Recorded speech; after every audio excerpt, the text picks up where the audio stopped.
হরে কৃষ্ণ। রাধাসখী রান্নাঘরে আপনাদের সবাইকে স্বাগতম। তো আজকে আমরা ভগবানের জন্য তৈরি করছি জলকচুর রস।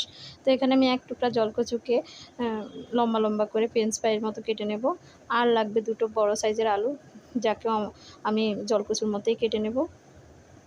এরপর একটি কড়াইতে পরিমাণ মতো জল দিয়ে তাতে জলকচুগুলো লবণ এবং হলুদ দিয়ে ভালোভাবে ভাপিয়ে নিতে হবে। তো এখানে হলুদ আর লবণ দেওয়ার কারণ হচ্ছে জলকচুগুলো যেন কালো হয়ে না যায়, যেহেতু এটা আয়রন সমৃদ্ধ খাবার, তাই কালো হয়ে যায়।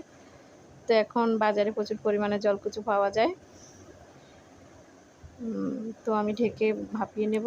এরপর অন্য একটি কড়াইতে জিরে এবং তেজপাতা ফোড়ন দিয়ে এতে জলকচুগুলো হলুদ এবং লবণ দিয়ে ভালোভাবে ভাজবো। তো জলকচু হচ্ছে সস্তার মধ্যে একটি পুষ্টিকর খাওয়া, যা আমরা ভগবানকে বিভিন্নভাবে রান্না করে দিতে পারি। তো ভালোভাবে ভাজার পরে আমি এখানে আগে থেকে ভাপিয়ে রাখা জলকচুগুলো দিয়ে দেব, আর সামান্য হলুদ দিয়ে আবারও ভাজতে থাকবো। তো যখন ভালোভাবে ভাজা হয়ে যাবে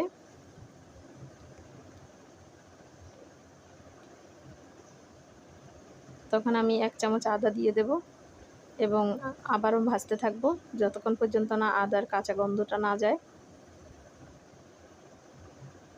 তো আদার কাঁচা গন্ধ চলে গেলে আমি এখানে সামান্য পরিমাণে জল দিয়ে দেব, সাথে পরিমাণ মতো ছেঁড়া কাঁচামরিচ ও শুকনো মরিচ দিয়ে আবার একটু রান্না করব।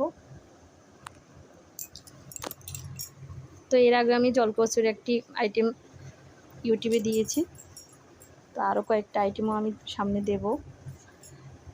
এরপর ভালোভাবে রান্না করতে হবে, যেহেতু এটা ঝোলের আইটেম। এরপর আমি ওইভাবে পরিমাণ মতো জল দিয়ে দেব, যাতে কচু এবং আলু সিদ্ধ হয়ে পরিমাণ মতো রস থাকে। এবার আমি ফুটে উঠলে ঢেকে রান্না করব। আর এই পর্যায়ে আমি একটু কাশ্মীরি লঙ্কার গুঁড়ো ইউজ করছি। এটা আপনারা চাইলে নাও দিতে পারেন, আমি একটু কালারের জন্য দিচ্ছি। কাশ্মীরি লঙ্কার গুঁড়ো দিলে কালারটা অনেক সুন্দর হয়।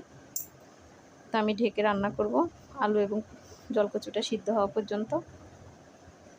তো যখন জলকচু এবং আলু ভালোভাবে সিদ্ধ হবে তখন আমি জিরা বাটা দেবো 1 চামচের মতো। তো এখানে আমি জিরা বাটা ইউজ করেছি, কারণ এতে রান্নার টেস্ট অনেক ভালো হয়।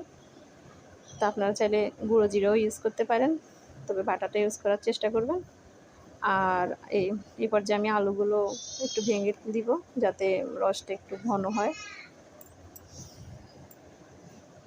তো রান্নাটা আরও 5 মিনিট করে আমি ভগবানের জন্য ভোগ বেড়ে অন্য সহযোগে ভগবানকে অর্পণ করব, আর সবাই মিলে আস্বাদন করব পরম সুস্বাদু কৃষ্ণপ্রসাদ।